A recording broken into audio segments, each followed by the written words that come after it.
Pauli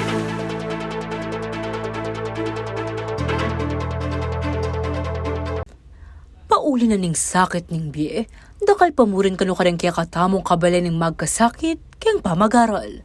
Iniing meging obserbasyon na ng presidente ning Don Honore Ventura State University of Davao ay Dr. Enrique Bakig.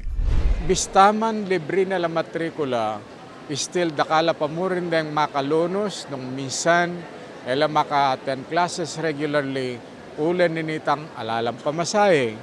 Kung minsan natin lang pamasahe, ala naman pa bakal pamangan. Inya naman maragul bagya kanu yung atatanggap ng sawup ng estudyanti, ibat king gubyernu. Metong nakareni ing Midaki Educational Assistance kanin 2059 honorians, nitong Huwebes, May 16, kapamilatan na ng Department of Social Welfare and Development o DSWD. May katanggap na rin ng 5,000 balang metong. Ini siguro mitatakyak yung pusot pamisip na rin anak, kahit makanano, makasawup yung maragul kayong karelang pamagaral, ining-extend ng financial assistance Senator Amy Marcos. Kaya siguro dapat mo luguran niya ini, aside from mag-extend niyang financial assistance, kaya nga kabalwan ding anak na ing dabkat, damsat sa pakanita, may convert siyang state college during the time of the late President Ferdinand Marcos. Samantala atin niyang 6 satellite campuses in Davao king kasalungsungan, kapamilatan na ng Republic Act 11781.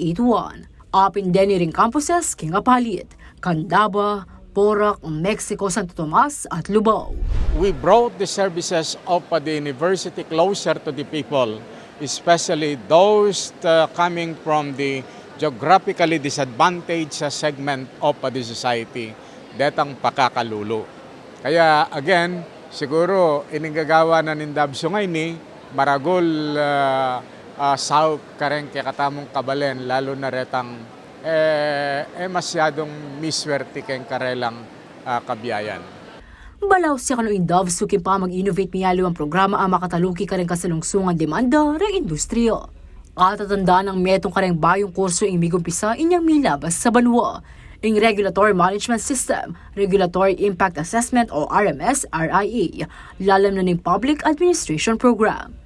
Ako, ing kaya kayong talasuyo, liya na kanilaw, ating pusong makabalin.